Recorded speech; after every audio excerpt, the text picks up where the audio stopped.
I'd like to thank you, Alex, for the wonderful introduction. And I'd like to thank the PCRI, as always, for providing me with the opportunity to speak. It's a great honor and privilege. And I also want to mention, of course, that I don't think that we would have been this successful were it not for Mark Moyad, who is a phenomenal host for these different presentations. Um, if it weren't for Mark Moyad, I would be extremely boring and unidimensional. So I just wanted to point that out. Before I talk about other things, I would like to kind of let everyone out there know what my motivation for the do it yourself or DIY combat manual for prostate cancer is all about. I've been in practice for many years, and I've seen a lot of patients over that period of time. At the present time, obviously, we're seeing somewhere between 6 to 7,000 annual visits for our patients.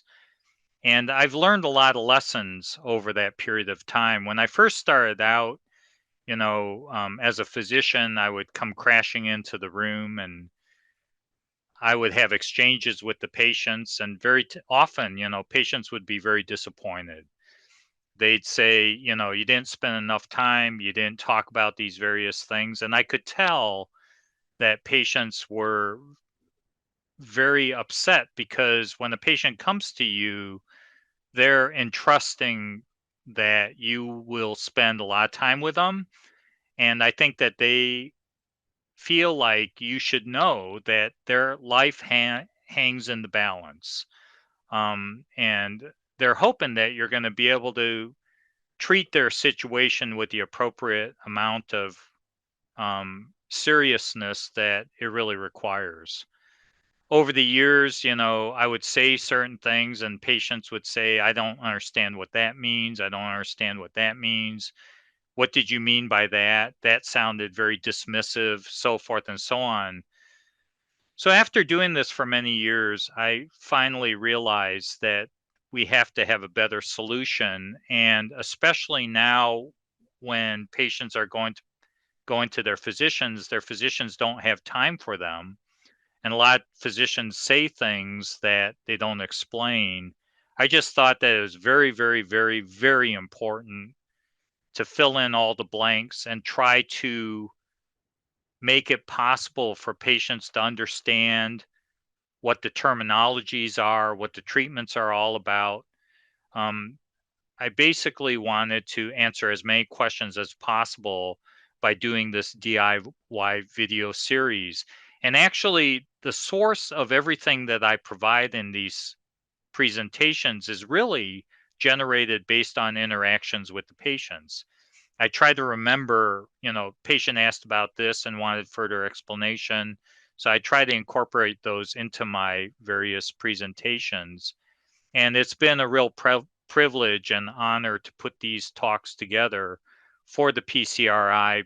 And I sincerely hope that these presentations are helpful um, to the patients, because I definitely feel your pain and I feel your struggles and I understand what your concerns are.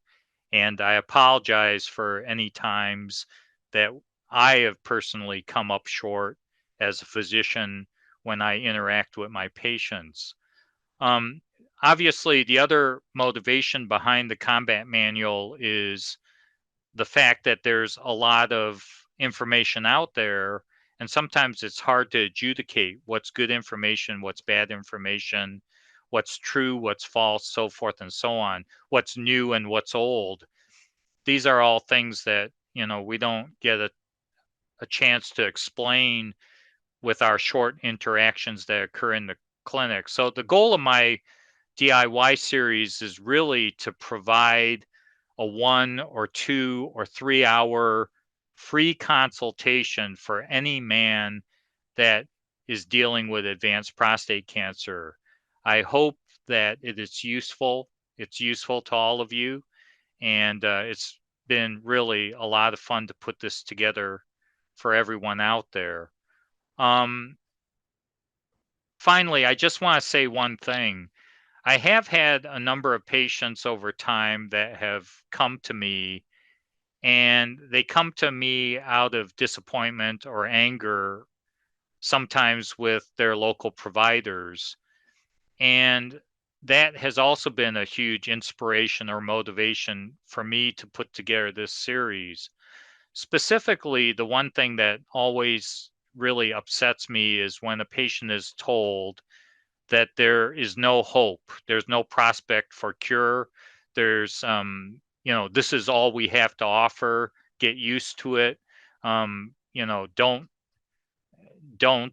expect that we can fix this problem. You only have X number of weeks or days or months to live. That really upsets me a lot of time, especially when I know that there's much more that can be offered. And my analogy is basically related to the last scene of Scent of a Woman, the very famous movie where Al Pacino comes in as Lieutenant Colonel Frank Slade, and he delivers this soliloquy to the Baird School, and basically says that, when you do this kind of thing to this individual, you're essentially executing the soul of that individual. When my patients are told there's no hope, when they're told prematurely that there's no future and that they should be planning on their imminent death or demise, I feel like you're executing the soul of that individual. And until proven otherwise, I do believe that it's very important to shake the bushes and think hard about how to solve the problem. For advanced prostate cancer, there's a lot of solutions.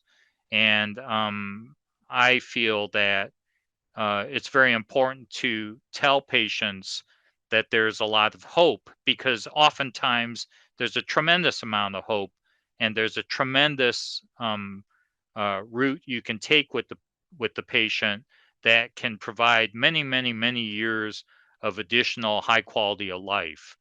So that's one of my motivations for making these combat manuals. I want to make sure that anyone out there who is sad or worried about their future understands that hope is not lost until you've exhausted all avenues of evaluation and treatment. So I wanted to say that about the videos. And then, of course, these are the videos that we are putting out there. If you scan this code, this little QR code will take you to the combat manual, which is available online through the courtesy of the PCRI. And I just want to say one more thing. The PCRI is a phenomenal organization. I think that the services that it provides by giving these educational conferences and so forth is just simply outstanding. And out of all the activities that I've been involved with that pertain to the practice of medicine or the conduct of high levels of research or so forth, I think for the amount of time I put into PCRI, I think that that's gold. I think it's truly a valuable resource and activity, and I applaud the PCRI for all it does on behalf of its patients. So, Dr. Moyad wanted me to pick some favorite slides that I've used in the past, and the ones that I've chosen are the ones that I think patients talk about most of all. One of them is the concept of thinking about prostate cancer as not just one entity, but breaking it into various entities. And when I think about prostate cancer, I always think about it as a spectrum of diseases, and we've created some nomenclature for that spectrum. So when prostate cancer comes back after initial treatment, sometimes it comes back as local disease. Sometimes it comes back as focal disease, which means a couple spots that can be attacked more directly. Local disease typically means the disease is growing back by the roots in the pelvis, so we call that local disease. Zonal disease is a term I made up, and basically that means that the prostate cancer is predominantly coming back in a zone of the body. And by knowing that it's zonal, sometimes you can focus your attack on that zone of the body in order to knock out the prostate cancer. And then finally, diffuse disease is the one that everyone fears and dreads, and that's when the cancer is spread pretty much throughout the body like little bits of dust or particles throughout the body. So that's one of the slides I think that has been very useful for the patients that have seen the combat manual and for my patients in the clinic when we're talking about how prostate cancer comes back inside the body. Another thing that I haven't talked about, and I'm cheating here, I've just introduced this. Metastatic prostate cancer is also referred to as stage 4 prostate cancer. But what you have to know is that just because someone says stage 4 prostate cancer is there, it doesn't necessarily mean that you have a lot of prostate cancer. So people a lot of times are alarmed when their doctor tells them that they have stage 4 prostate cancer, and they immediately equate that with almost a death sentence. And that's simply not true. And that's something that I want to put to sleep as part of this presentation. When you have metastatic spread prostate cancer, some people call it stage 4, but what you have to remember is even for stage 4 prostate cancer, you can have a little bit, you can have a little more, you can have even a little more than that, and you can have lots. So the guy on the right has lots of stage 4 prostate cancer. The guys over on the left-hand side have very little stage 4 prostate cancer. And that goes back to that original slide, local, focal, zonal, and diffuse. Those are all stage 4 forms of prostate cancer, but they don't denote or point out necessarily a very serious or high volume of prostate cancer that's coming back.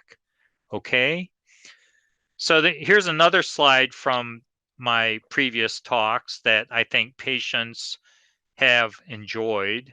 And this really hits a number of points. And the most important point is people think of prostate cancer as all being one cell, and every cell is the same, but that's not true.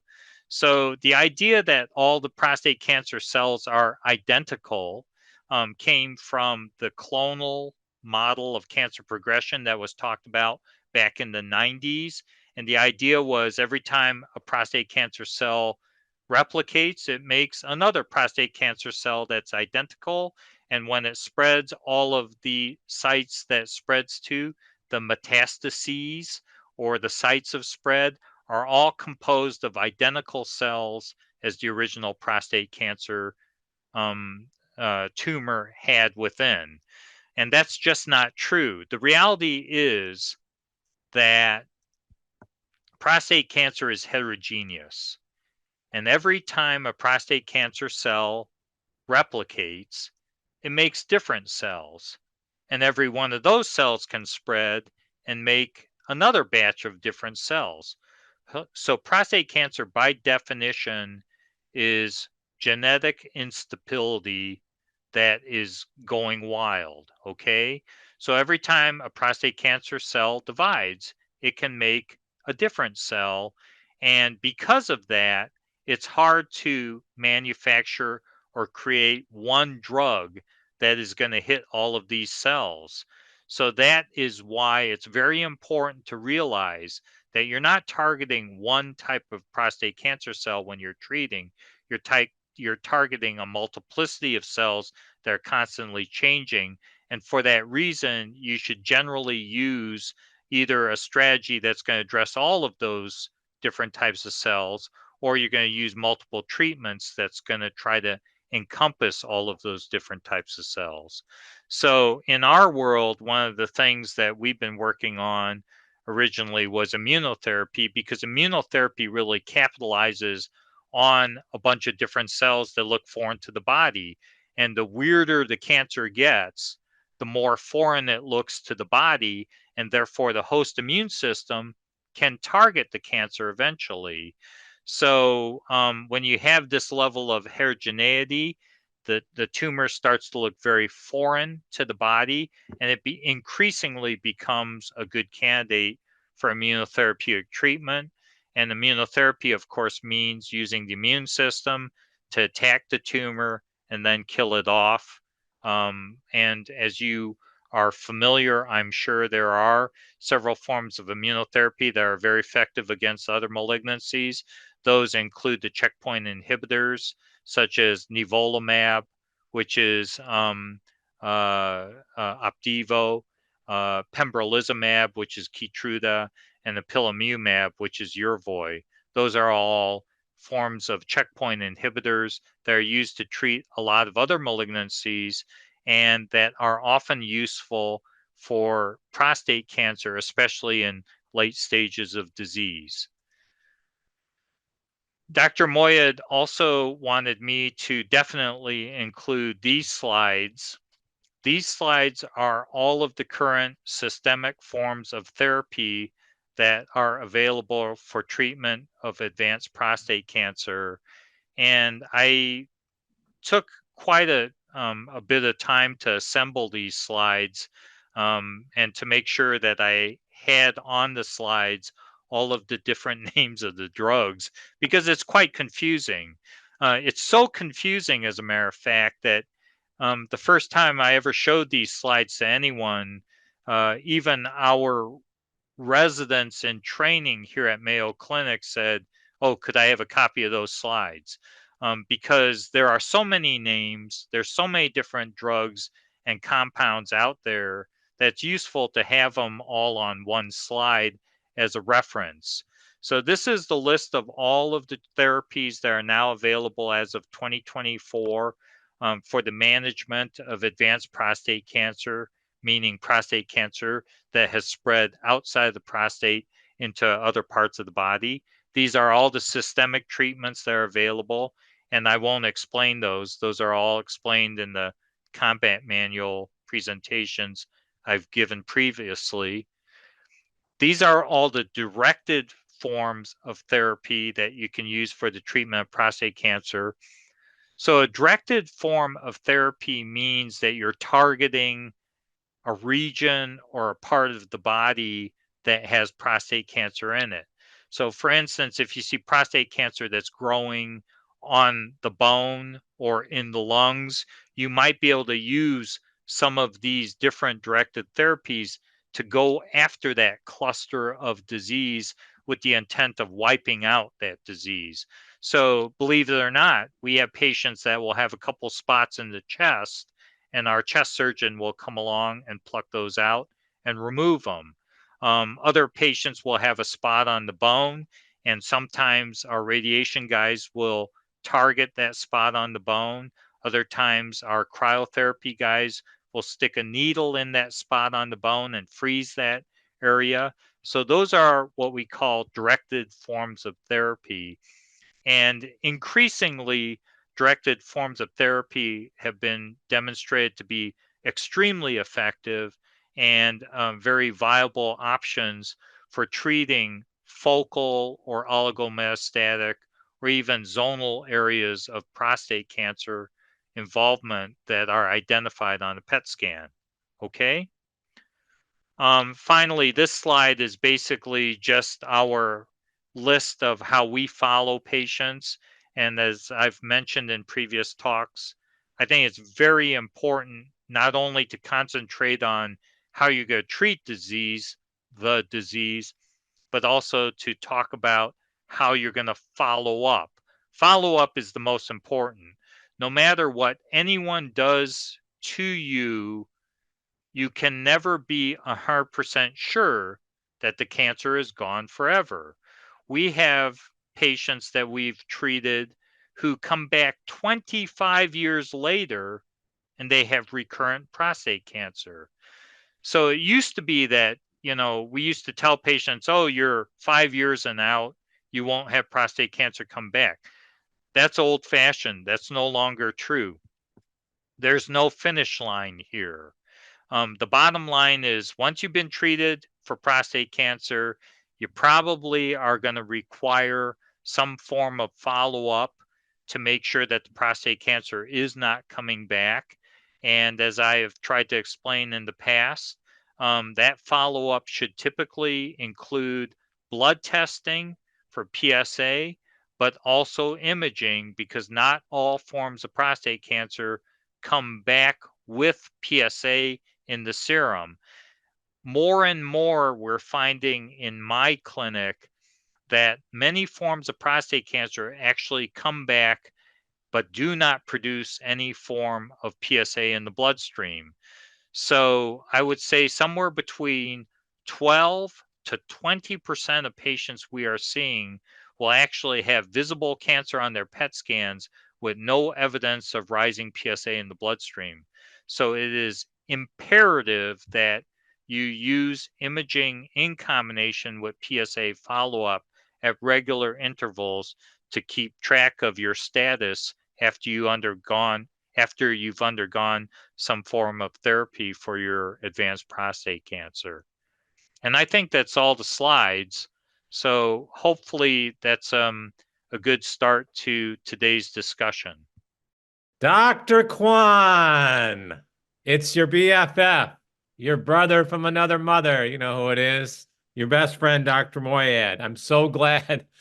I was worried that to the audience, I said, please pick out your 10 or 5 best slides from DIY. And he did that. And that makes me really, really happy. So thank you for doing that. Hey, remember, we were going to, just for the audience sake, we added Dr. Kwon as our extra speaker because anytime Dr. Kwon wants to be a part of the PCRI, you can ask Alex and Peter this and everyone else. We always have to say yes because he's so popular. He's the popular kid in class.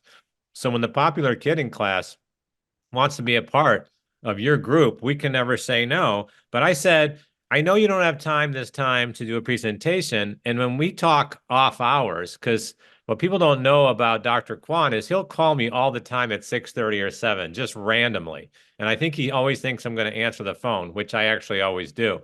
And we were talking months ago, and we said, why don't we do a segment where we don't have to show slides, but we call it fact or fiction. And then you can answer these facts. There's so much fact or fiction going on in medicine that we decided to put this together for the next hour. So are you ready to play our game called fact or fiction? I think so. See, I call it Moyad Kwon. Notice how I put my name first. So it says Moyad and Kwon show called fact or fiction, or we have to admit that sometimes things are a little gray. They're a little bit in between, right? So Yep. that's what we're going to play. And so how do we play this? Over the many, many phone calls that I've had with Dr. Kwon at 6:30 in the morning, he's mentioned a lot of things that bug him. And so every time something bothers him, he didn't mention the Burger King thing, but every time something bothers him, I write it down. And I thought, I'm going to make signs for that.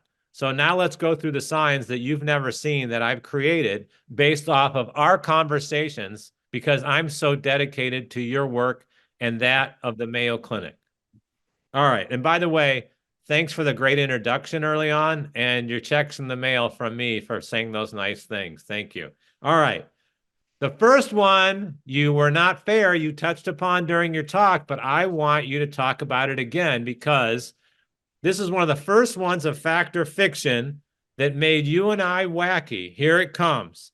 Stage 4 prostate cancer. And here's the words that you hear often on the internet, or you'll hear it right from patients, that somebody told me to put my affairs in order, meaning it's toward end of life. You've got to put your affairs in order because you are stage 4. So fact or fiction, if someone says I'm stage 4, do I have to put my affairs in order? And that obviously is the whole reason my clinic exists.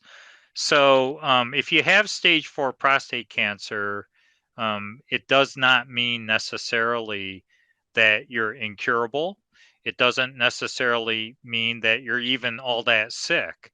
When I first started my clinic, there were a lot of people that were told that they had stage 4 disease because their PSA had gone up and they had already received either surgery or radiation therapy and some hormone therapy. And the minute that the PSA started going up again, they were just told, you must have metastatic disease, you're going to die, just get your affairs in order. As a matter of fact, I mean, a lot of patients that actually made clinic appointments in the early days 20 years ago, they were in hospice. They were being put into hospice and they were being told there's nothing further we can do. You're going to die. And these patients very politely would call me and say, I'm in hospice. Do I really need to be here? Do you have anything that you can do to help me? And I'd say, well, if you can make it to my clinic, we'll run you through the scanner and see what you got. And some of these patients, in fact, had forms of stage 4. So, stage 4 is just a designation that in the old days basically meant it was outside of the prostate. But as I tried to diagram earlier, you can have just one spot out of the prostate. You can have 10 spots outside the prostate. They can be spread far and wide. There can be a few of them. And sometimes you can just treat them and get rid of them. So a lot of the patients would come and we were shocked because their PSA is going up and we'd run them through the scanner and there wouldn't be necessarily a whole lot of disease there. I still can remember a gentleman that went to 4 of the major institutions over a period of 3 years. And he came to Mayo Clinic on one of my busier days when I was getting started. And I remember walking into the room and he was really upset with me because I think that he thought that we're going to just be the typical group. And he was so frustrated about how much other people were not able to offer a solution. We ran him through a PET scanner because his PSA was going up. He was on hormone therapy and he had one tiny nugget of cancer, one tiny nugget. And we set him up for surgery the next day. We plucked out that little nugget. His PSA went to 0. We were able to take him off hormone therapy and he cried. I mean, he literally cried. He could not believe that he had been through that much and he had been told that he has stage 4 disease and that he's going to die, Yeah. over that little tiny thing. So Yeah. the fact of the matter is stage 4 prostate cancer is not synonymous with widely metastatic fatal disease. And until proven otherwise, I think that you have to treat it as a disease that you can treat. Yeah, that's a really good point because until you're adequately staged, and this is what goes back to your original talks when I first met you and the imaging that goes on, somebody could call something metastatic that is just right outside the prostate. They could call something metastatic that has gone to your shoulder. They can call something metastatic that has gone to the spine. Sure, but the word metastatic is such a buzzword. It's right, but the reality is truly defining it is an art. Like where exactly has this metastasized to? Yeah, there are two things that are still kind of treated like a flashpoint for danger. One is rising PSA when you're on hormone therapy, and the other one is the concept that you might have stage 4 disease. So, still, even now, patients are seeing their doctors and they're being told, you have stage 4 disease, there's nothing I can do for it. Or you have hormone resistant prostate cancer. And somehow they make the hyper jump to it's hormone resistance, PSA is going up, ergo, it must be stage 4 metastatic, ergo, you're going to die. And that's just simply not true. You can have a patient that has a rising PSA after primary treatment while on hormone therapy, and all you're dealing with is a pimple, Yeah, and yeah, it can be knocked out. yeah, And that's why I started making these combat manuals, and that's from the first time you guys invited me to PCRI, I think in 2011. Back then, having a rising PSA while you're on hormone therapy was synonymous with you have castrate resistant stage 4 disease with a median life expectancy of somewhere between 13 months and 1.5 years. And Yeah. that's just not the case. So, thank God that you guys let me come back and speak a couple times, because I think that now finally people are starting to realize that that paradigm's shifting. I think that's really well put. So if someone ever tells you you're stage 4, make sure you really do your homework with your medical team or your other folks that you're working with to figure out really what is actually going on. Because in a lot of cases, I'm not saying in all of them, in a lot of cases, you're getting a label which has a variety of definitions. And that is a trap that often people fall into. So here comes your next curveball. I like this one a lot. Fact or fiction? The higher the PSA, the more aggressive the cancer. Because if you're ever in a crowd, come on, you've got to admit this. If you're in a crowd and someone goes, I saw someone with a PSA of 10,000. I don't know. Okay, before I finish my question, what's the highest PSA you've ever seen? Over 100,000. Okay. Yep. Okay. And 100,000, right? So I've never heard of one. Wow, that's it. That's impressive. Over 100,000. Okay. Then you hear that and everyone goes, oh man, stage 4 or whatnot. But there's a story behind the story. So just because you have 100,000 or 10,000, fact or fiction, the higher the PSA, the more aggressive the cancer. Do you want to talk about that? Partially true, but not absolute. And in some regards, some of the worst cancers we see have the lowest PSA. So, what people have to understand is that PSA is a product of cell function. And if a cell is functioning fairly well, a prostate cancer cell, it's going to produce a lot of PSA. However, as the prostate cancer cell starts to undergo what's called dedifferentiation or becomes less civilized or less organized or more aggressive, a lot of times it will stop producing PSA as it goes on this kind of highway to chaos.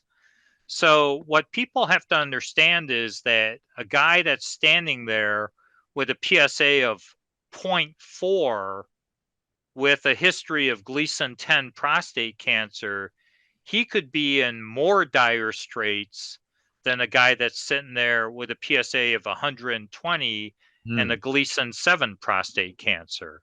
And we see that all the time, as I've kind of pointed out multiple times. We see, I think right now, 12% of the patients we see in my clinic have an undetectable PSA, but they have full bore, widespread, serious metastatic disease. Hmm. And as a matter of fact, I think that we're going to be revising those numbers with the advent or introduction of PSMA PET scanning, because we're picking up a lot of patients who have an undetectable PSA but have demonstrable metastatic disease on PSMA PET. So, in general, you can't just say if the PSA is high, that's a sicker person than a person that has a low serum PSA. Oh, that's really well put. I'm glad you separated that fact from fiction. By the way, every time my dog hears you talk on the computer, he runs up the stairs and he came up. I swear, I can't make this up. Every time he What's hears you, Gracie? Gracie? Grazie, yeah, he Gracie? runs up. Now, mommy's home. Gracie? Gracie? So every time he hears you, this is no kidding to the audience. He's in the bedroom far away. He always runs up. I don't know. You guys have some kind of strange That's bond. a lot better response than some of the other dogs that hear my voice. Well, I want to go back to that fact or fiction because you've helped me with that. Other people have helped me with that. And also I've personally seen that someone can have a PSA of 100,000 or 10,000. And a lot of times they have differentiated cancer, which means a number of those people, I'm not saying all, will go on therapy and the PSA will go, whoom, it will go down. So I try to always look at the glass half full. When someone says I've got a 10,000 or 5,000 and they've had no treatment at all, you're thinking, ooh, this thing has room to come way down because it's still very much like a prostate cell. It's still making PSA. It's still functioning. It's got the machinery.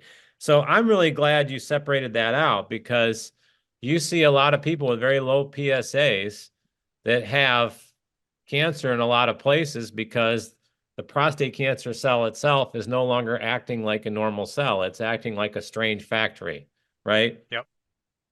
Okay. You have another one here. There's so many, I don't even know where to.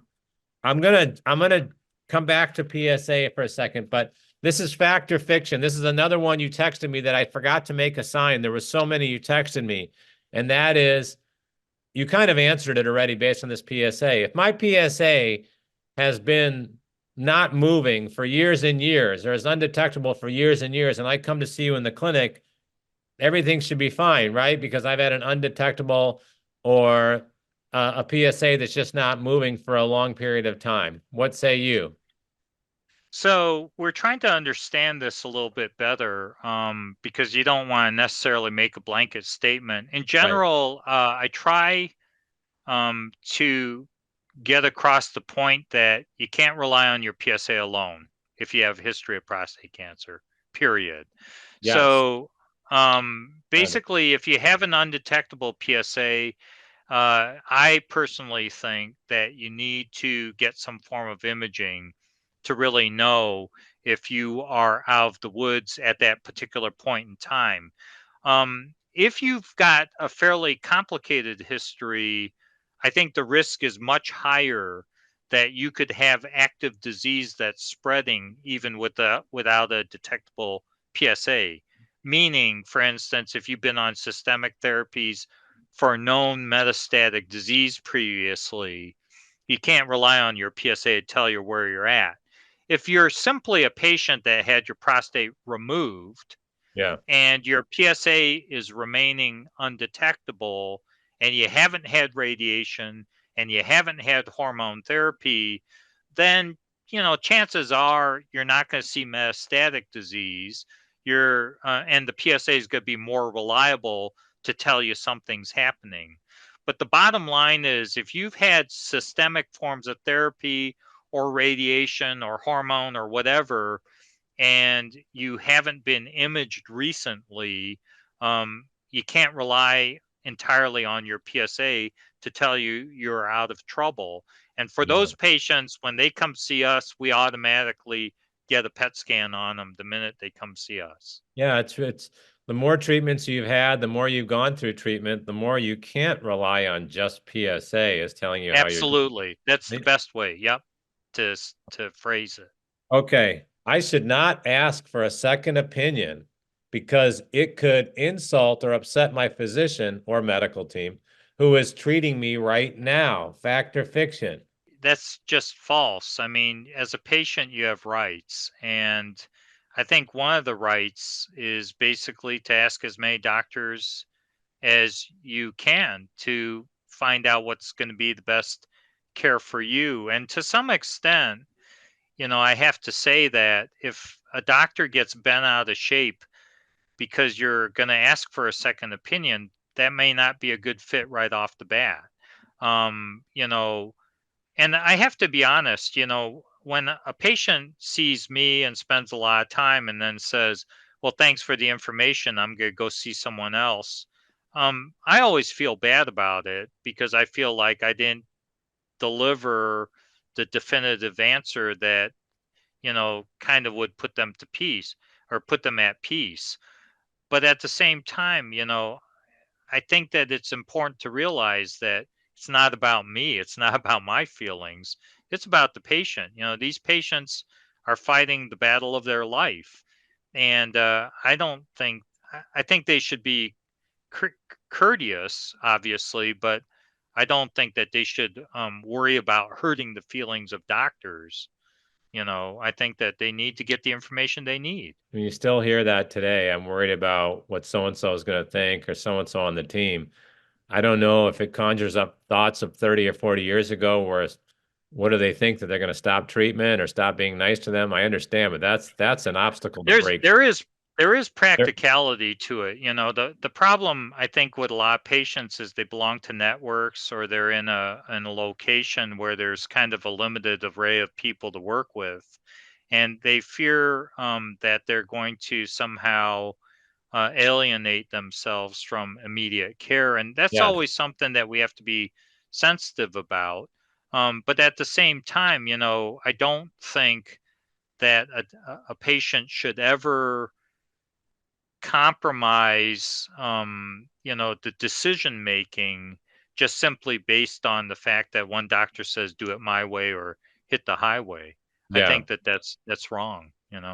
It just seems to me, it's always seemed to me that when someone takes it personally, I'm talking about a medical professional takes it personally, that someone wants to seek another opinion, they're putting their personal ego ahead of care.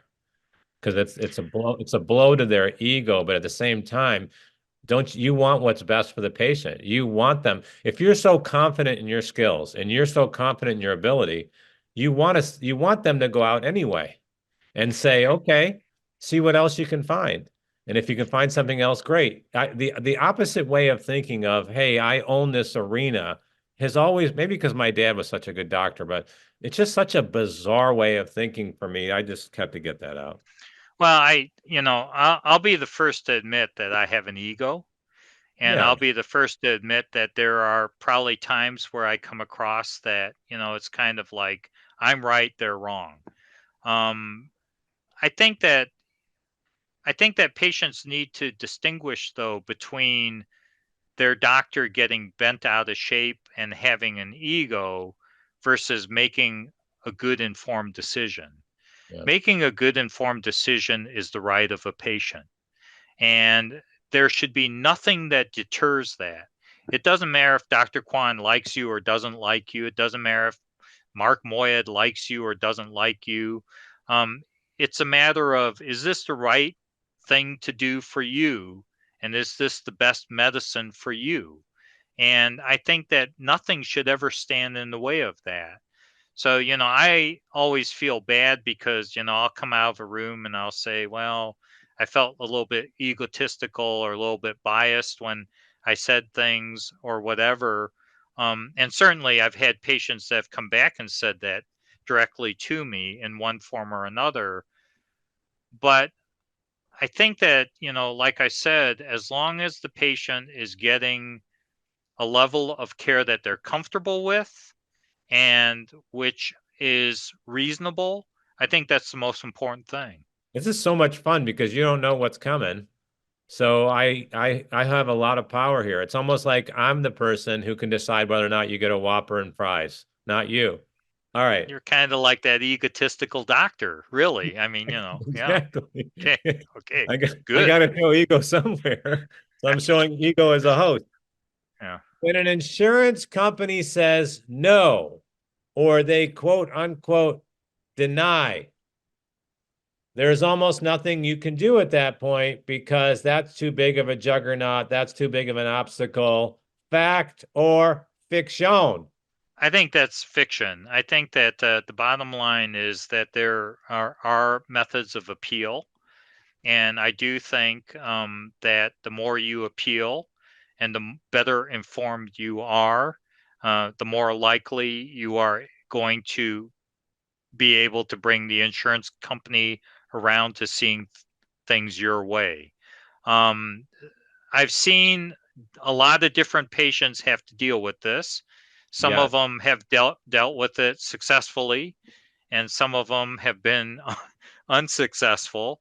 But I would say that the rule of thumb is generally that the more you inform yourself of why you need certain testing, and the more you inform yourself about why this is important, and the more you appeal with the insurance company, the more likely they'll come around to seeing things your way. I think the patients that are the best at doing this are the ones that very, very informed about their disease and very informed about articulating why they need a certain test. And the ones that are most persistent Uh, and are willing to escalate this through all the appeals processes, I think they tend to be the most successful. so the squeaky wheel gets the grease here. Yeah, squeaky wheel kind of implies that a person's kind of whiny or something. I don't think that's the case. I think that in this case, it's people that are uh, more prepared Yeah. and arm themselves with information. I think that they can be very successful. When's the last time you saw an appeal that was successful? Oh, it happens every day. I mean, our patients are So very good at what? so if it's happened recently, just give me an example of what was denied and how the appeal. Just walk me through an example of what you remember. What was Well, denied? even PET imaging, a lot of times they'll say you don't need PET imaging, and it'll be a young patient. They'll have sometimes undetectable PSA. Sometimes that undetectable PSA is because they have, as we discussed, some of the worst diseases don't make PSA, right? Some of the more aggressive forms of prostate cancer. Yeah. So they will articulate that in a letter saying, I'm a young individual. I had Gleason 10 prostate cancer. My doctor said that you cannot use PSA as the determinant for whether or not I have metastatic disease. And I think that it's imperative that I get this PET scan to see if I have metastatic disease because it will help me select the proper therapy to optimize my overall health care. Uh, Failure to do so could compromise my care and result in, a less favorable outcome, including, shortened lifespan. You just have to put that all in writing, and then you have to follow up over and over. Where's this at? And if the first person doesn't get it, then you have to escalate it. I want this to be seen by a supervisor or the manager or whoever. so when people appeal, is this accompanied by a note from your medical team, or are they appealing by themselves? A lot of our, quite frankly, we don't have the bandwidth or the resources to do peer to peers or to write all these letters of Yeah. appeal. Many of the appeals are handled by my patients, are handled by my patients alone, and they Wow. are very successful. Wow. And have you seen a situation recently where someone was denied, someone appealed, they were denied and said, forget that. They appealed again and then they were accepted. I've had patients that, so whether there's any truth to this or not, this kind of falls into the category of fact or fiction. But I think in general, the uh, the concept is the more you appeal and follow it up, the more likely you are going to win. If you give up after 3 tries, or if you give up after a couple half-hearted tries, you're going to lose. Uh, So you got to keep pushing. so the informed and kind squeaky wheel gets the grease. Sorry, I had to throw. Well, yeah, just be a well-informed person that is persistent or tenacious. So my last question around insurance is denying is then, okay, I'm excited. And PCRI, I know, can help with that. I know that Alex and the team are working on sort of a standardized form of appeal. We've talked about that. They got the finger on that, the pulse. But here's my question. Now I'm going to play devil's advocate. Okay, I'm appealing. I'm appealing. This must be taking a lot of time. Is this taking months and months and months or 6 months? I mean, when you see an appeal that's successful, is this taking a really long time or does this actually happen acutely or shortly?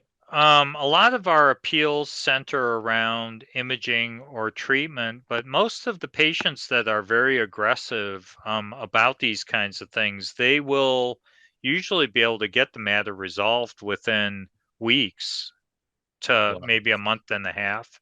Yeah. I love it. I love it. I Yeah. just I And love patients have to understand that there are resources, right? right. They can try to ask. In our case, they ask for, do you have examples of what we can put into our letters of appeal? So we have some um, verb or verbiage Yeah. that we can hand out.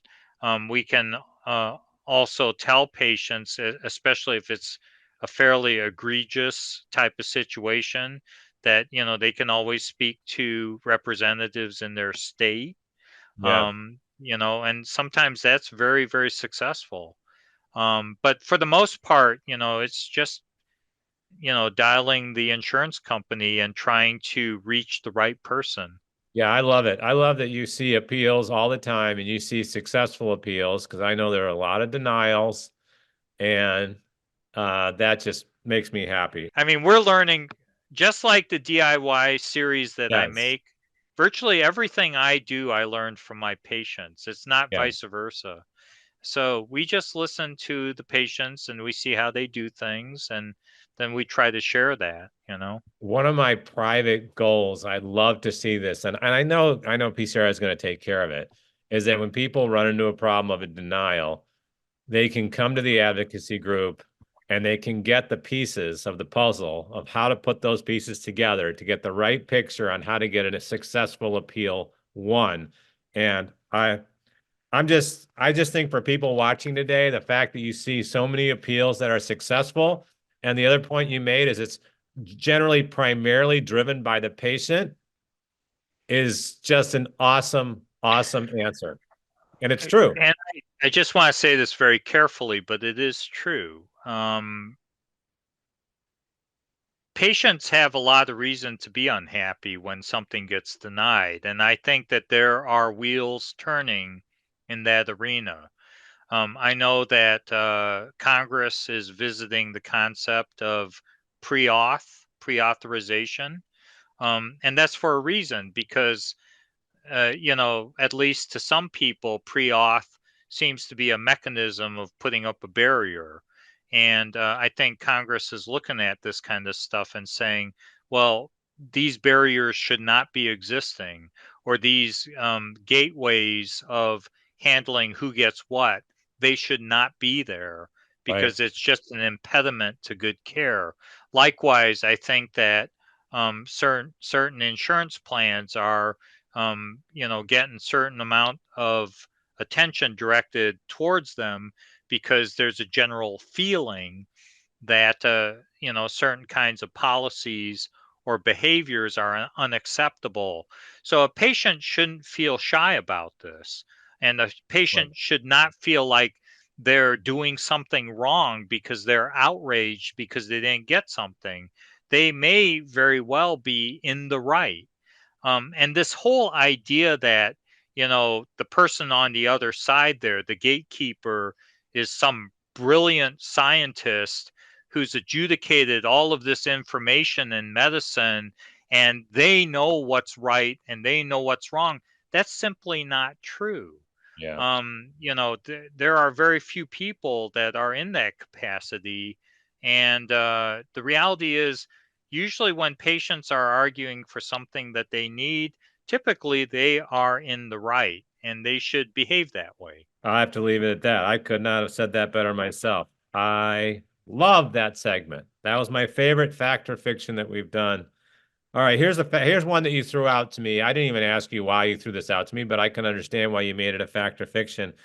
And I don't want you to be nervous. You seem nervous that you don't know what's coming. It's like you don't know if I'm going to throw a curveball or a fastball, or am I going to throw a slow pitch? I usually write this stuff on my palm and crap like that, but you didn't give me a chance. No, So, but you're you always know, in the clinic. You're always busy. So I had to type these up. You think these signs are easy? I mean, it comes with a lot of ink. We have a very small budget. I mean, look at my background compared to yours. You have a beautiful office. I have just two curtains that my wife put together so you can't see what's outside. This is one you actually submitted to me. Once I get radiation treatment, I cannot get radiation treatment again. Fact or yeah, fiction? that comes up quite a bit. So, that's false. So there's two ways that's false. So one way is some patients will say, well, I got radiation back in, 2012 and I can't get radiation again. Yeah. So the reason that may not be true is because that particular patient may have had radiation only to one spot in their body around where the prostate used to sit. And that's the only place they got the radiation. So you can still receive radiation to other parts of the body as long as those other parts of the body don't overlap with an area that's already been irradiated. But even more kind of important is the fact that more recently, because of changes in technology and our understanding of disease and healing and so forth, some patients are coming back with recurrences inside of areas that have previously been irradiated, and they are still candidates for additional irradiation, either in the form of brachytherapy or a high intensity focus type of stuff, as long as it's being given by someone who's skilled and has the ability to assess the risks. So the reality is that, just because you got a little bit of radiation in the past, in no way precludes further radiation for management of prostate cancer or other malignancies for that matter. Look what on one of our last discussions you talked about, and by the way, you keep saying false, and the game is fact or fiction. So now I'm going to have to change our segment to true or false because you're not saying fact or fiction. This is like when I say number one Yeah. and then B and then third, right? I can't maintain consistency, right? That's So okay. sorry about that. I'll change it to true or false, but I'm worried that when I change it to true or false, you're going to say fiction or fact. But that's I okay. never, I'm a urologist. I don't get invited to play many games. No, I know. But I'm here to make you look good. So I'm going to keep it whatever vernacular you want to use. You are Mr. Oligometastatic disease. You love to talk about it. You used to talk about it at the conferences, the in-person conferences. How many people do you know received a little bit of spot radiation to a certain area of the body? PSA returned, and then they got another hit of radiation somewhere near that. So they were re-radiated. Can you talk about that? That happens to me, it seems, because I talk to a lot of people. It happens all the time. Yeah, I think that people have to understand that when I first started giving presentations in 2011, the concept of PET imaging essentially didn't exist. Yeah. And now that there's more and more PET imaging going on, our understanding of prostate cancer is shifting to the left. We are seeing more and more early disease, and the early disease is in the form of oligometastatic prostate cancer, which means a few METs or a few spots of prostate cancer in the body. So when we first rolled out these terms and concepts, we'd see a couple spots and then you'd shoot them with a radiation after seeing them on the PET scan, and you'd see how you do. And some of those patients, the disease would go away and stay away. And other patients, you'd shoot, and then it was almost like dealing with the mythological Hydra, where you cut off one head and then two grows back, cut off two heads and four grows back, etc. So with oligometastatic disease, I feel like I'm starting to learn some lessons. Number one, you can't be unrealistic. Mm. So the formal definition of oligometastatic disease means 5 metastatic sites of prostate cancer or less. 5, 4, 3, 2, 1. And the sizes of the spots have to be fairly small. In our world, if we see 5 spots, generally we know that if you hit all 5, it's not going to necessarily go that well. So we typically get excited if we see 3, 2, or 1 spot. Okay. We get really excited if we see 1 spot. Now, if you irradiate it and then the patient comes back later on and that same spot is still glowing, the exact same spot, you have to assess how much radiation did you give to that spot, and do you feel like it was enough to kill the tumor? If they've gotten a substantial amount of radiation, 2,000, 3,000 centigrade of radiation to that spot, and they're confident they hit it, generally speaking, coming back with radiation to that exact same spot is not a good idea, because that will probably destroy the tissue to the point where something bad will happen.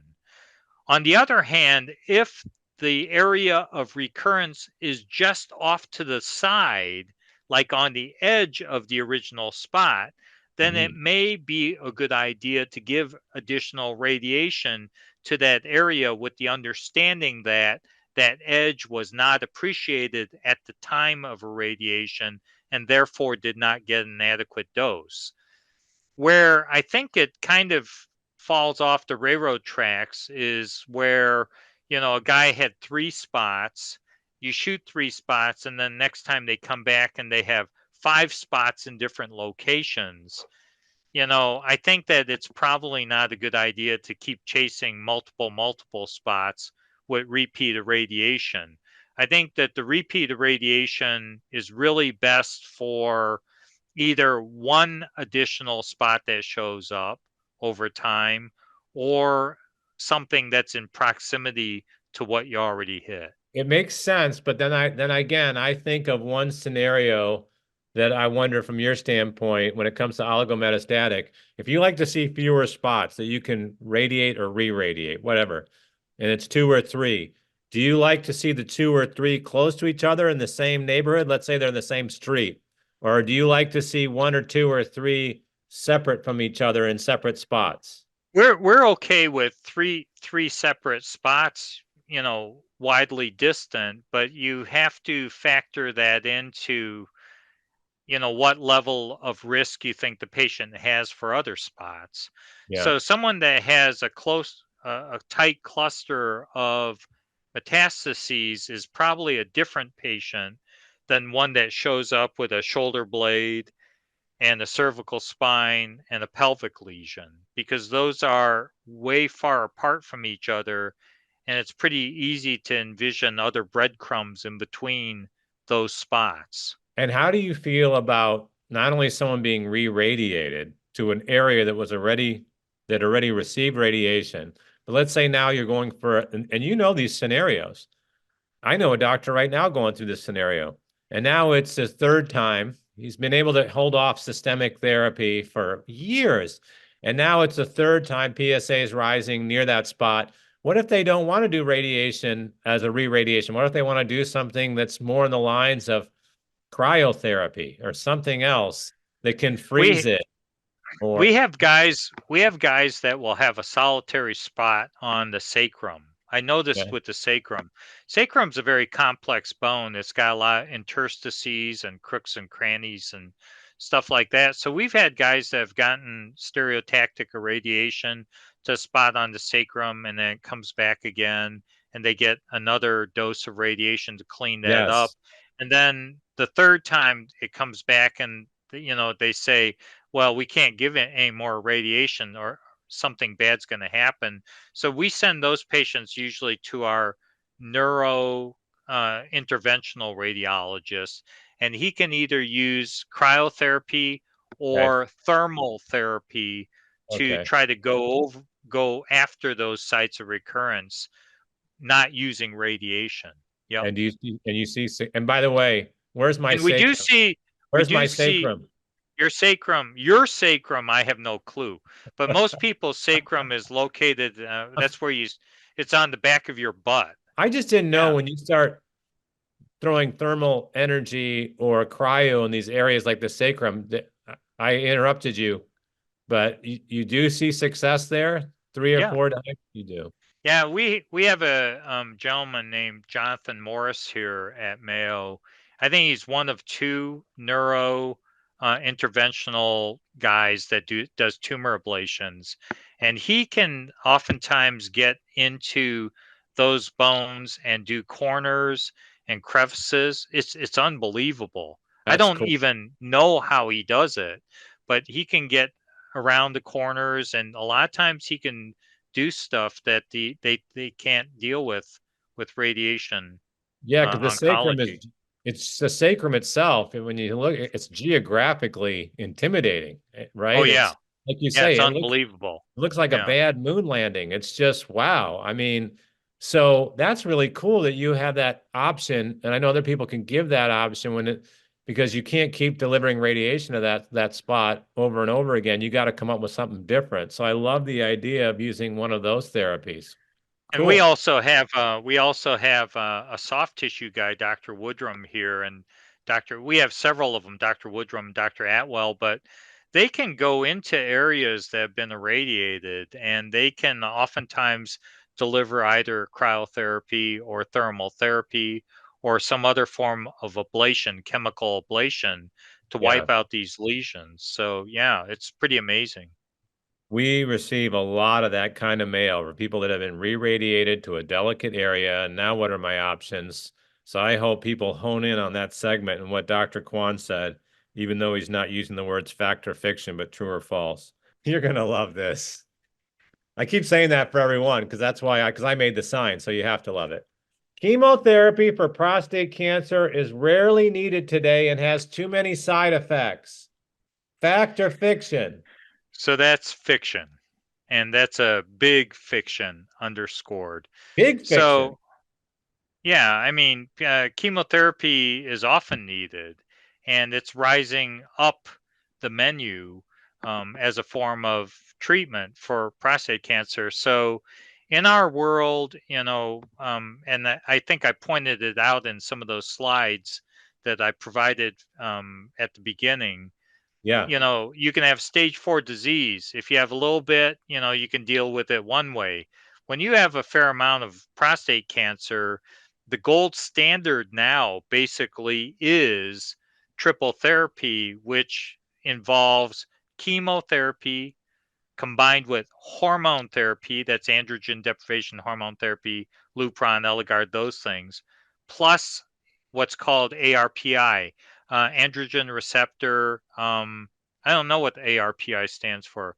ARPI, which is drugs like Zytiga and Xtandi and Erlita and darolutamide, which is Nubeqa. Yeah. These are androgen receptor pathway inhibitors. So those are used in combination with taxane-based chemotherapy, which is known as Taxotere or docetaxel. Second line forms of taxane-based therapies are cabazitaxel, which is also known as Gevtana. But chemotherapy is now the backbone of treatment for advanced prostate cancer. And I still feel, after seeing a lot of different therapies, I still feel that people that try to avoid chemotherapy tend to not do as well as patients that receive the chemotherapy. And I think that has been supported now in at least 3 clinical trials. One is called Peace 1, one's called Peace 2, and the other one's the Arisons trial.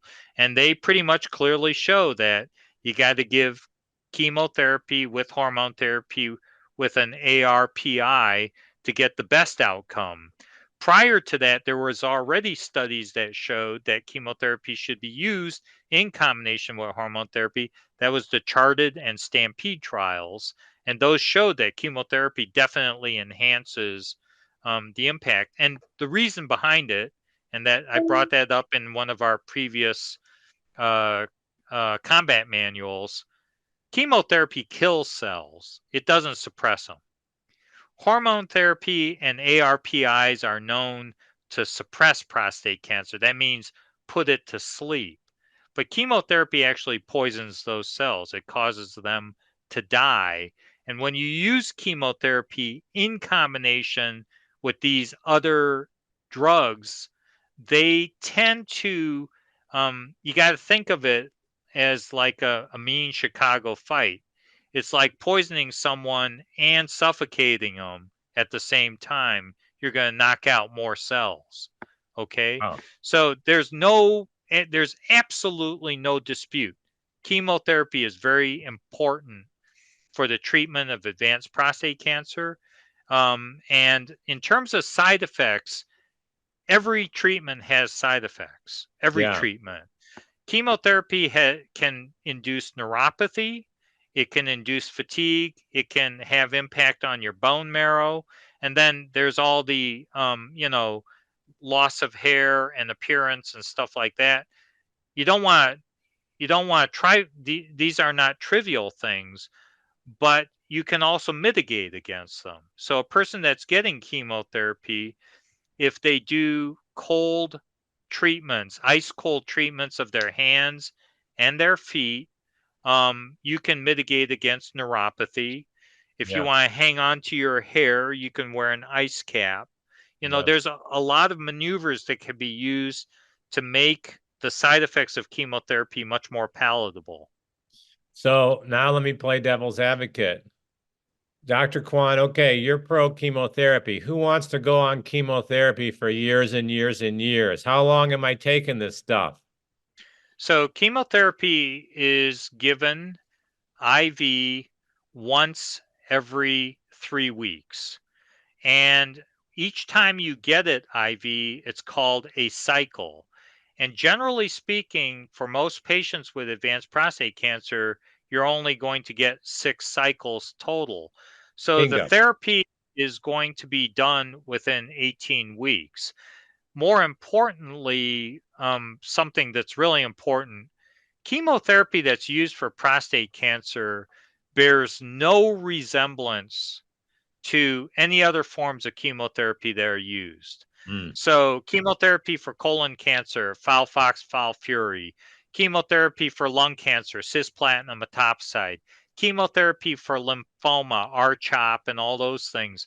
yeah. Those are big chemotherapies. Chemotherapy that's used for prostate cancer, the vast majority of our patients have no ill effects, typically within 3 to 4 days after getting it. So you can drive yourself to therapy, you can feel good about your therapy, you can drive yourself home, and the next week you can feel, you might feel a little punk and run down, but it's not like the chemotherapies that are used for other advanced malignancies.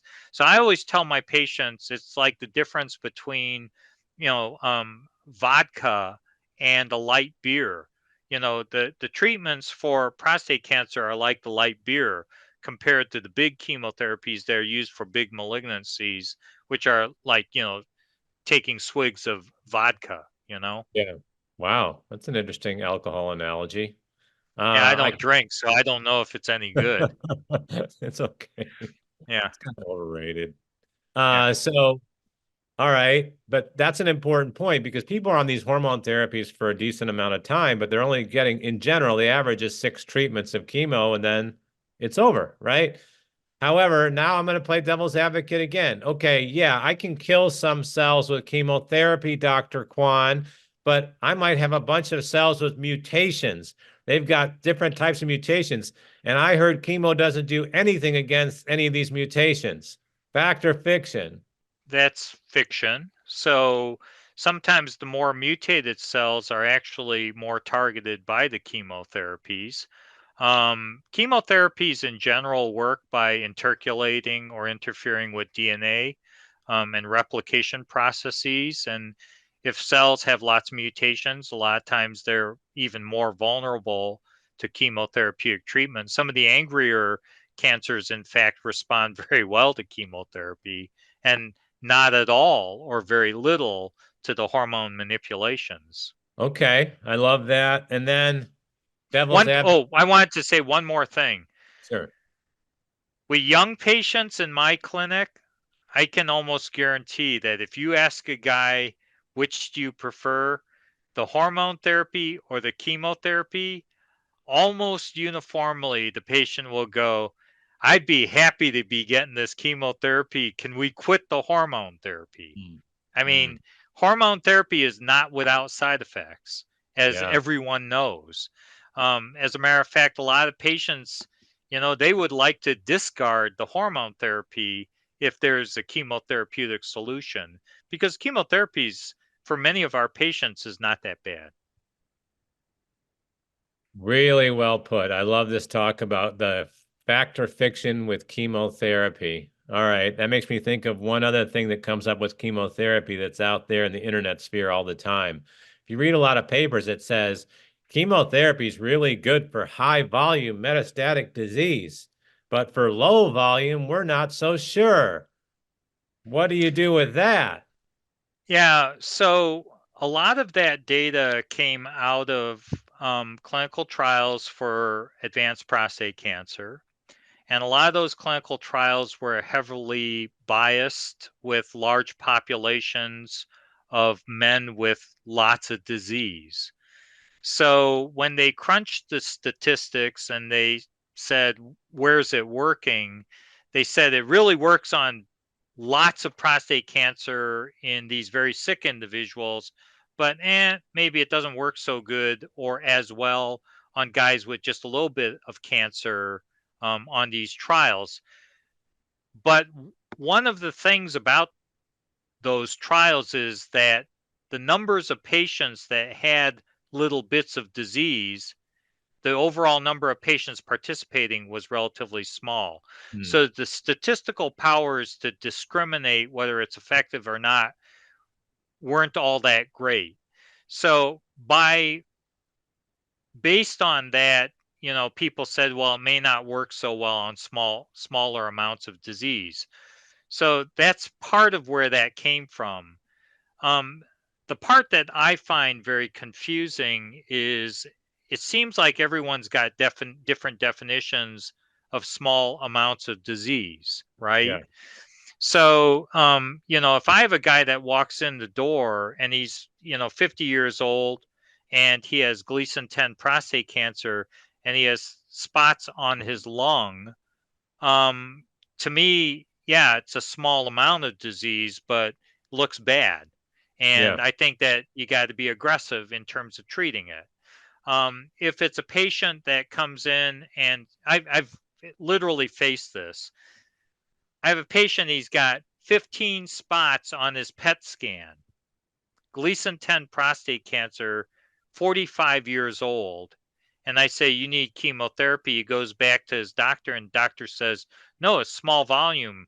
It doesn't show up on the CAT scan.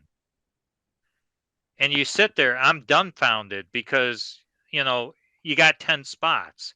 It's on the right. PET scan. This disease is going to progress. It's widespread.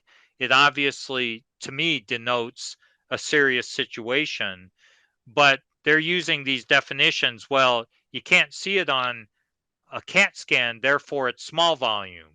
It only shows up on a PET scan, therefore it's not serious. It seems like an irrational or arbitrary argument to me. Yeah, So obviously, we don't try to make one size fits all, but if it's a young patient with a couple spots that are in bad places, we take that more seriously than, just saying, well, you're going to do a little bit of hormone therapy. And to be honest with you, hormone therapy, as I pointed out, hormone therapy by itself is palliative. That's a one-way street. You're going to take hormone therapy until it doesn't work, and then you're going to need something else. So that's one of the arguments that a lot of our patients go crazy about. They say, well, my doctor just wants to do hormone therapy until it gets bad. Or they say, I don't want to treat this with chemotherapy until I can see it on a CAT scan when it's much bigger. Those kind of forms of thinking don't really make sense to me, you know? yeah, So I tend to try to look at the individual, try to assess what the goals of therapy are for this individual, try to assess what the relative risk is. Obviously, if a patient comes in and they have a lot of medical comorbidities and they're an older person and so forth, well, yeah, small volume disease, you might be able to treat that with something else. But if it's a young person and they have spots, I don't make a lot of distinctions, especially if the spots are in a place where you can consolidate therapy as a final step.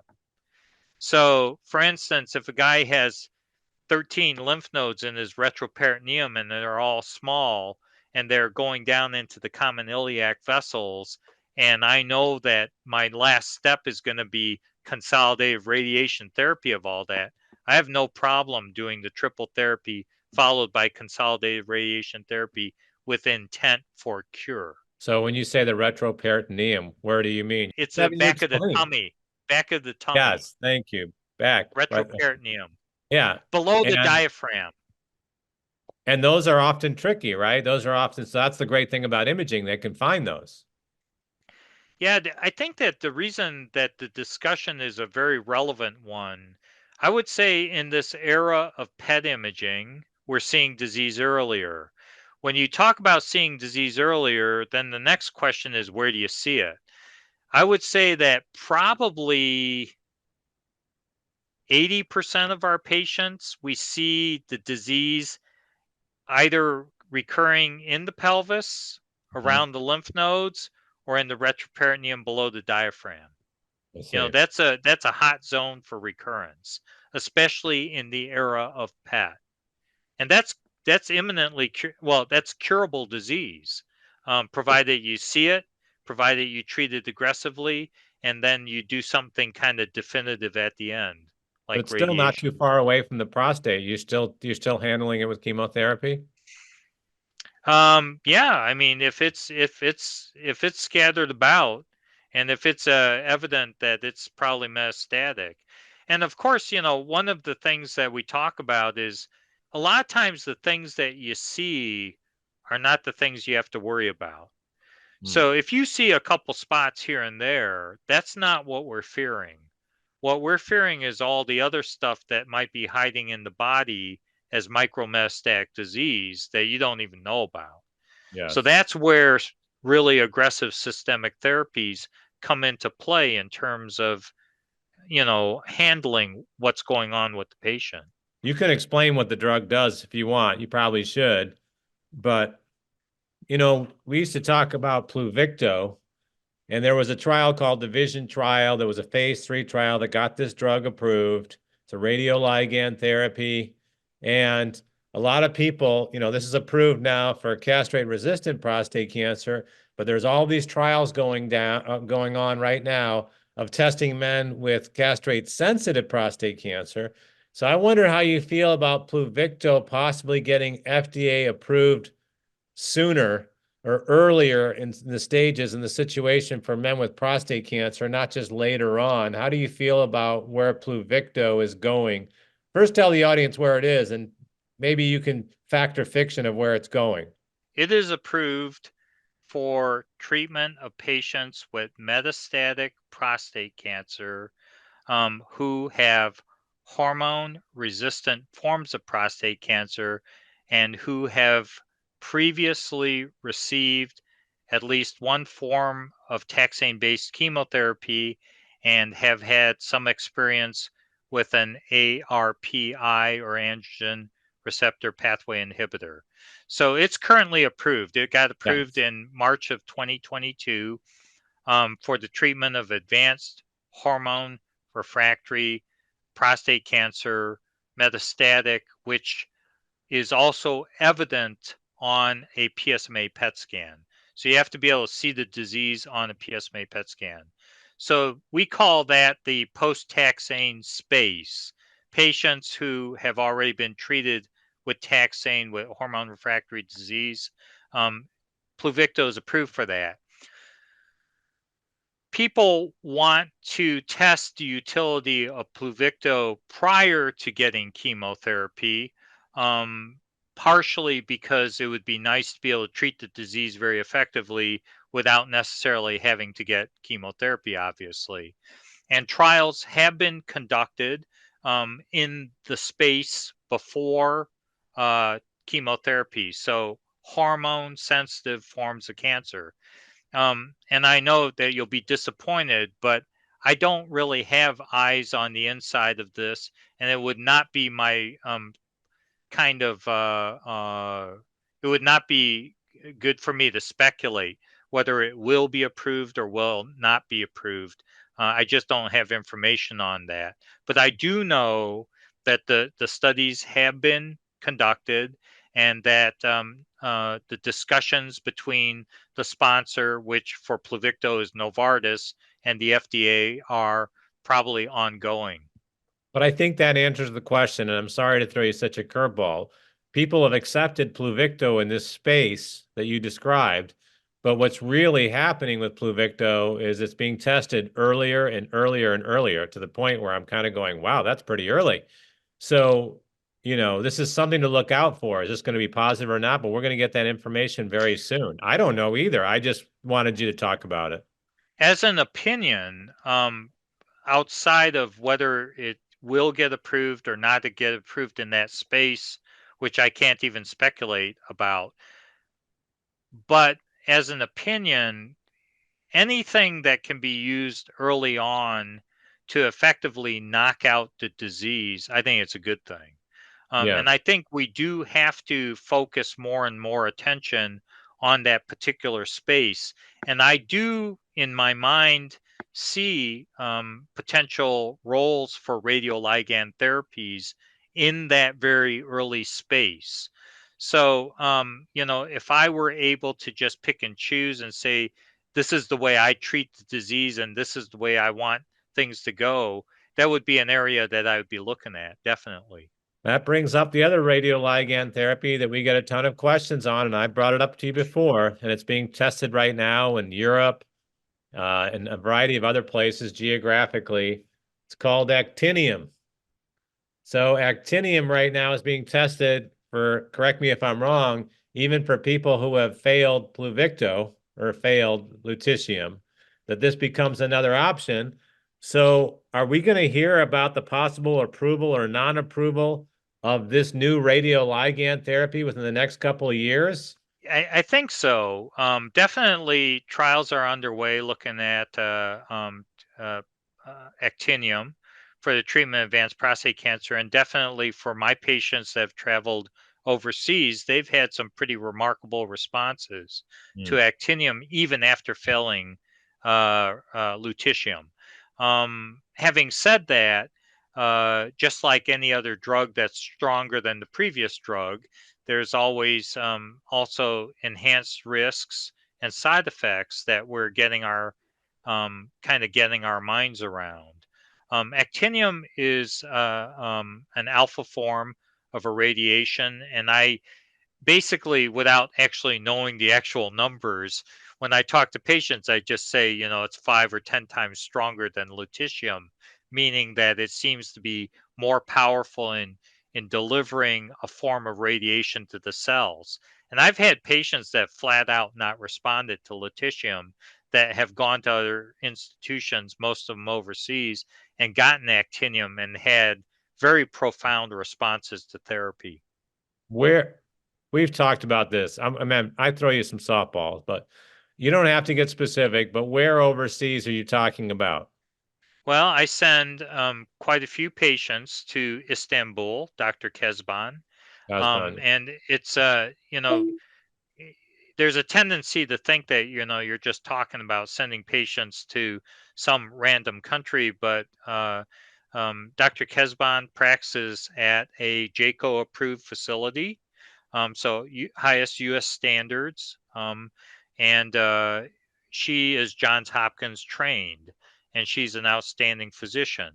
But simultaneously, there's people like Kratokvel in Heidelberg, Germany, and then there are people in Australia.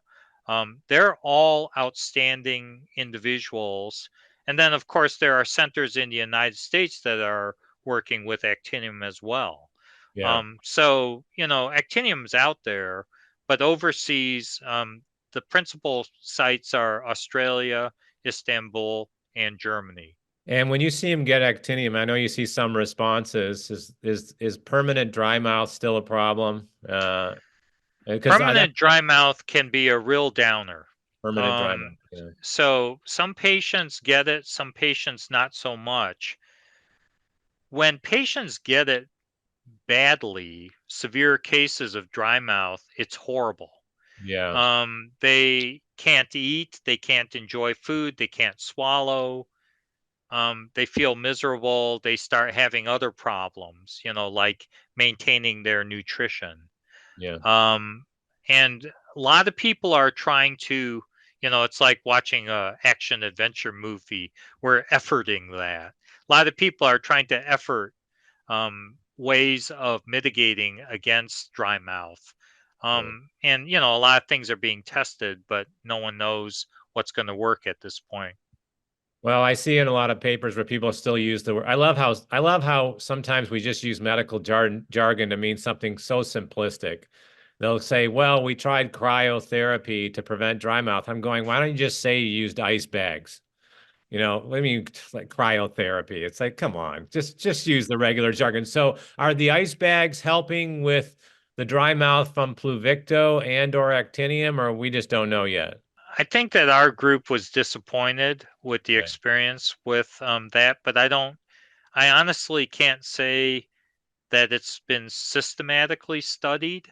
Um, it's a little bit of a hard thing to quantitate. I think now some people are generating the surveys and asking the right questions so that we can start quantitating what's really going on.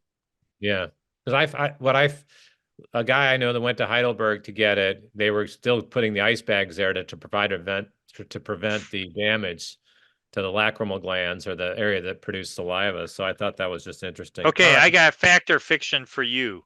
So is it quantitate or quantify? it depends. Does it? Well, in my world, it does. Whatever comes to my mind at that moment seems to be the right one. So Okay, good answer. what did I use? What did I say? I don't know what you said, but it just jumped in my head that, I remember when I was in school, people used to slam me for using one or the other, but I can't remember which one is appropriate. Well, Quantitate or quantify. Well, I don't know. I mean, what do I know? I mean, but what all I know is what you remind me, because I come from a different world, is that when you talk about most things in life, including diet or exercise or anything, you should always be careful to not just mention quantity or quantify, but qualitative. So you always have to use quality and quantity together.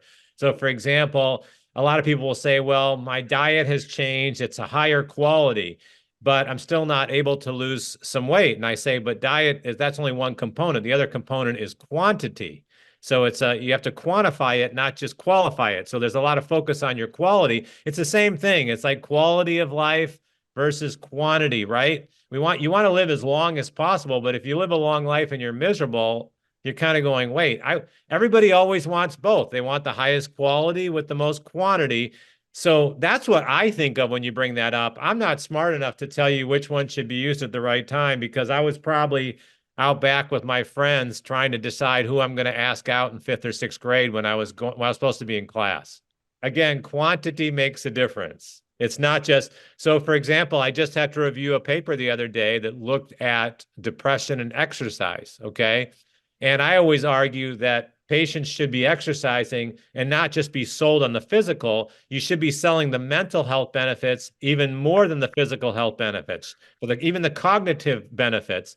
And so, what we're seeing in a lot of these papers where people are improving their mood, reducing their depressive symptoms, reducing their anxiety, is that you hit a quantifiable point where sometimes certain patients in clinical trials, you tell them to do too much exercise, it actually can make their condition worse. So there's a threshold where more is not necessarily better.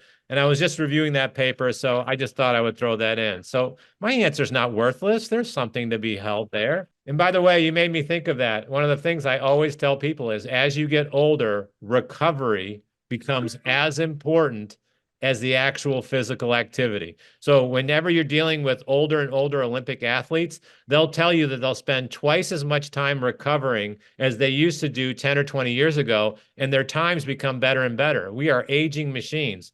So whether you're getting hormone therapy, whether you're getting chemotherapy, and you still want to exercise, that's great, but you also need to allow yourself plenty of recovery time so that you build up enough energy to get back in the game later. Some people literally work themselves out to fatigue. So that's a whole other factor fixing. You got me all excited. Ready for the next one? Yep.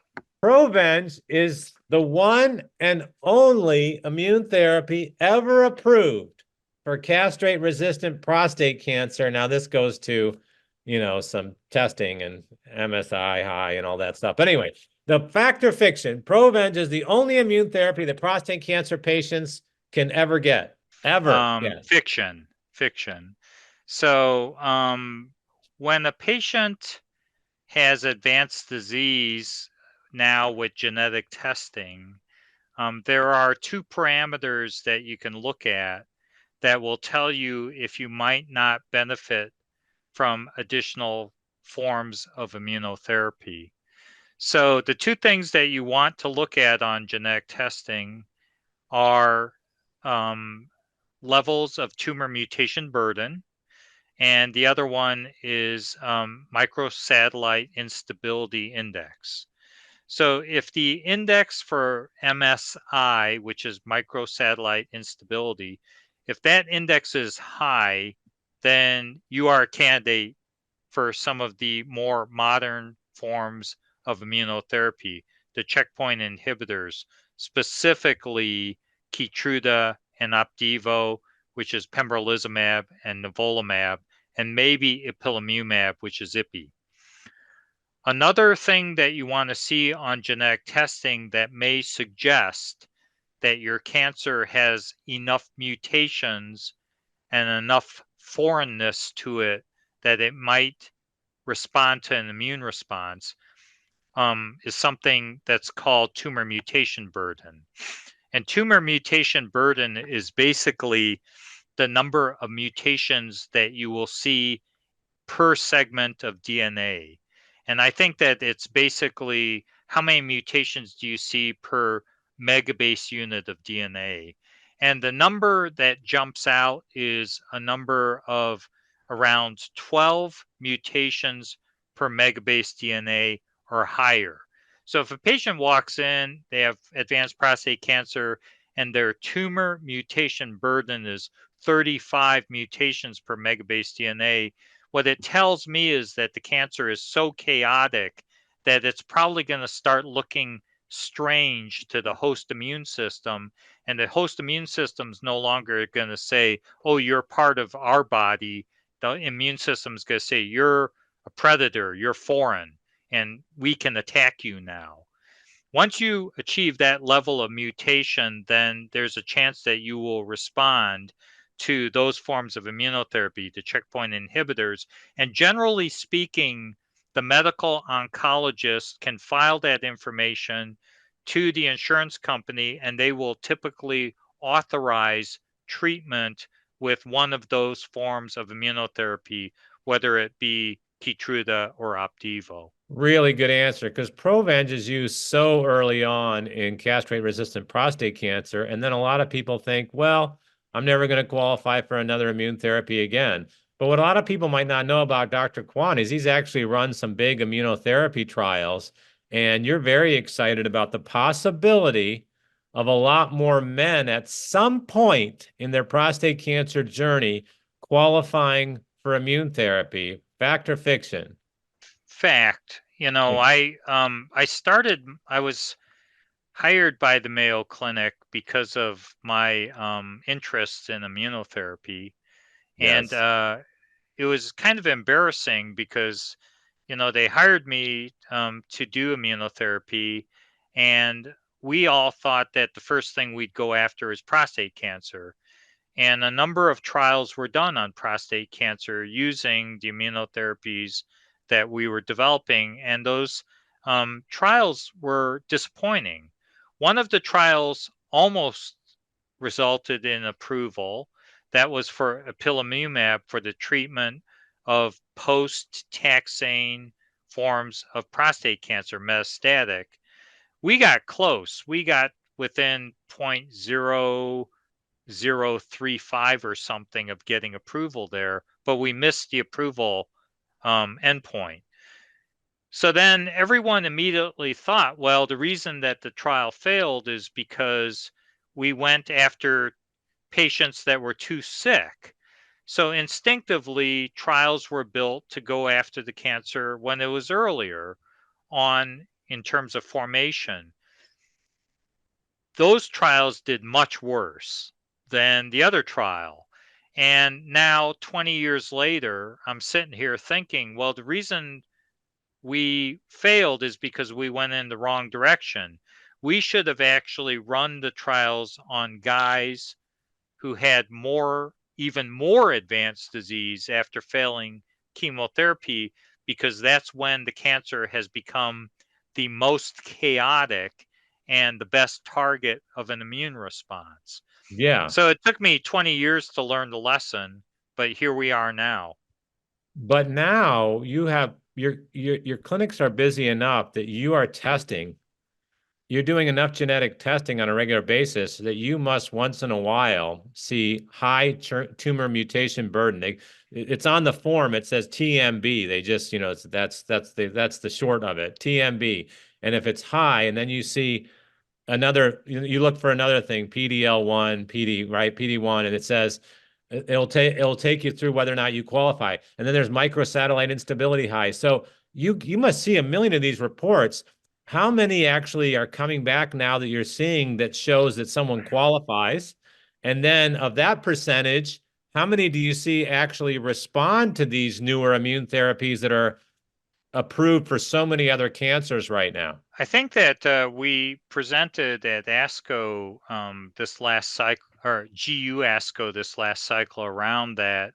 If you follow these cancers successively, these Yeah. men with prostate cancer, that about 40% of them will show that their tumor mutation burden is rising. And what's really interesting, I've had a collaboration with Guardant, the company Guardant, and they permitted me to look at their data on other malignancies.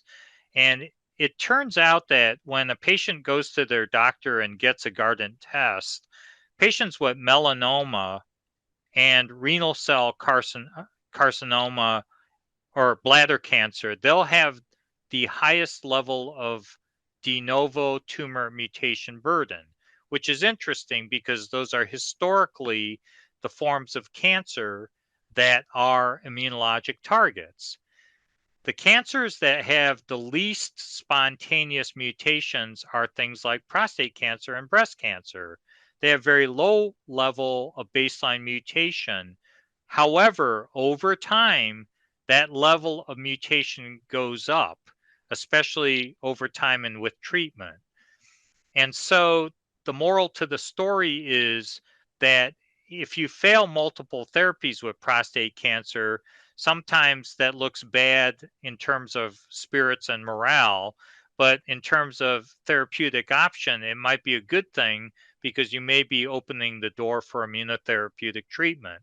And we do see patients at the very end who have failed 8 or 9 therapies that suddenly become candidates for immunotherapeutic treatment with excellent response to therapy.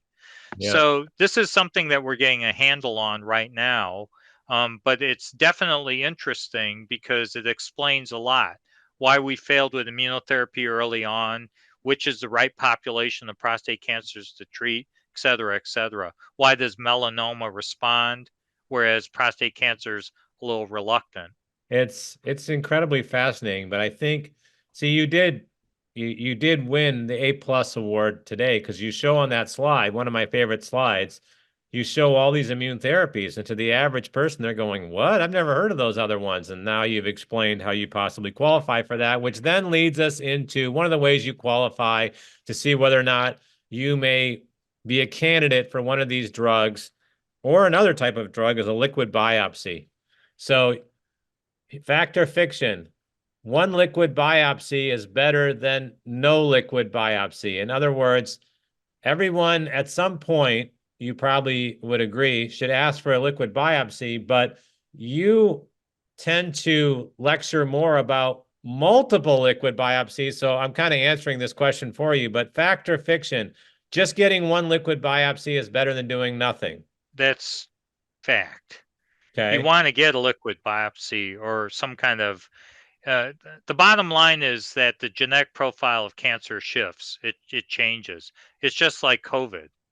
COVID shifted and changed and mutated. Anything that's natural, any biological system is going to change and adapt, and you have to constantly reassess as you're treating this form of malignancy. But this is what you wrote in your conclusive slide, that you should be looking to get regular genetic testing, not just to have it one time, but if your disease is progressing or whatever your situation, you're saying, you used the word repeat in your conclusive slide. I wrote this down. Yep. You Yep. said try to repeat genetic testing, not just one. Can you expand on that?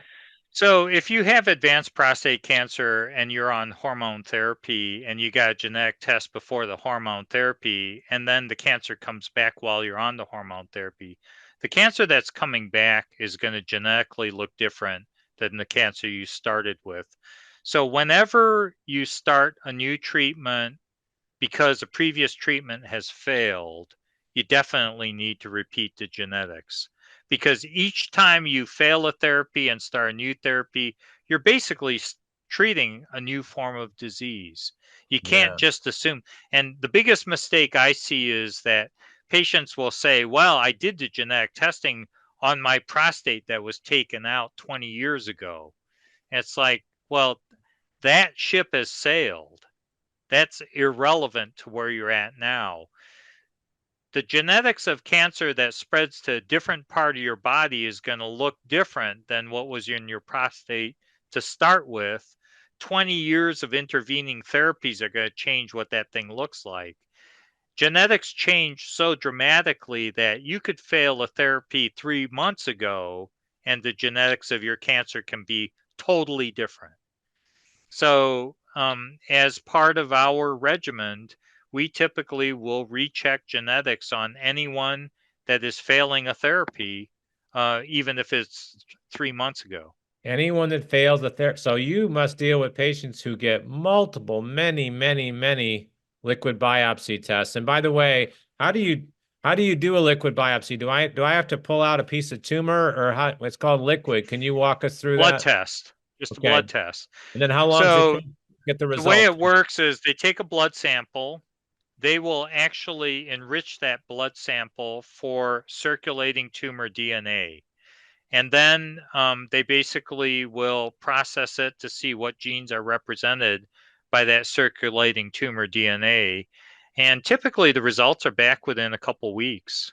Okay, so this sounds great. So every time I'm dealing with advanced disease, for example, I get a new liquid biopsy. Great. So I might end up with 4 or 5 liquid biopsies working with Kwon. Now, sorry to say this, but those things ain't cheap. Are those getting paid for? Or are those things you got to fight insurance for? How's that working?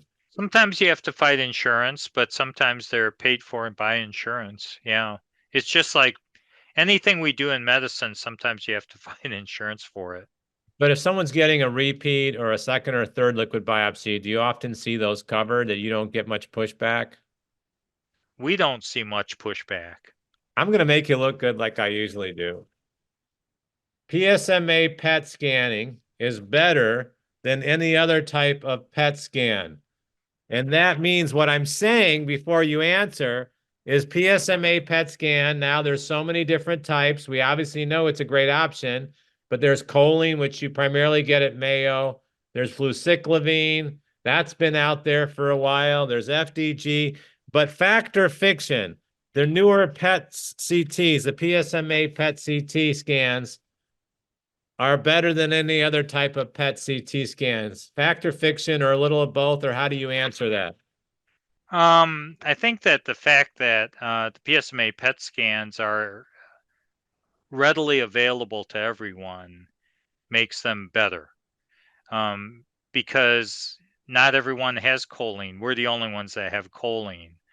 Um, I think that you also kind of have to define kind of what you're looking for. But I would say that the PSMA PET scans are definitely easier to read than the metabolic PET scans. So even to groups that are not so experienced with PET imaging, or even to physicians that are not that experienced, you can see things easier on a PSMA PET scan. Having said that, though, there's a role of all of those forms of PET scanning, and the more we use PSMA PET scanning to treat patients, the more we're realizing that it has pros and cons in terms of helping us judge what's going on with a patient. So I would say that the future that I see is a future in which there will be multiple forms of PET evaluation for advanced prostate cancer that will help doctors make the right choices in terms of therapy moving forward. Does that make sense? Sort Yeah, of. yeah, but I think what you in the past, what you've driven home, a nice point that you've always mentioned is, first of all, the idea is you want to get a PET CT. You want to realize that's state of the art whenever they're looking for where your cancer is. Second of all, if not, something doesn't show up and people are getting frustrated, they can't find it, sometimes they have to go to an alternative type of PET CT, right? Yeah, we have to right off the bat recognize the fact that it's been estimated somewhere between 10 to 20% of patients will have forms of disease that cannot be seen on a PSMA PET scan. And I personally, I don't have the data to back it up yet, Yeah, but if you already have 20% that don't have disease that's evident on the PSMA PET scan, it's not hard to envision a situation where if a guy has 100 spots of cancer inside their body, how do you know all the spots are lighting up?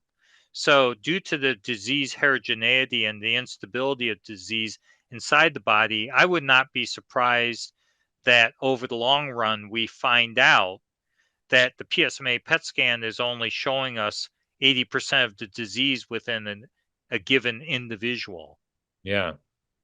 So, How these are many? things that we're going to learn about, Yeah, you how many know. of those guys do you know? Rising PSA, rising PSA. No one can find the cancer. They've been treated already. They do a PSMA or they can do a choline, can't find it. And then they just switch to a different type of PET CT with a different radio tracer and whammo, there it is. And You we're have really those cases. the most obvious manifestation of this discussion is post Pluvicto. So a lot of patients will get Pluvicto, which targets the PSMA positive population, but there are subsets of patients that you treat with Pluvicto. The PSMA positive disease disappears, but the PSA keeps going up. Yeah, And then you find out that, and that's why a lot of people are saying, well, you need a metabolic scan, you need an FDG PET, or you need a choline PET, or you need an Axumin PET. So I think that we're learning that, multiple PETs are probably going to be necessary to render a comprehensive overview of what's going on in a patient. And they're going to be required to really follow what's happening with a patient. I want to go through your last slide just in the Moyad head, if you don't mind, really quickly. All Okay. right.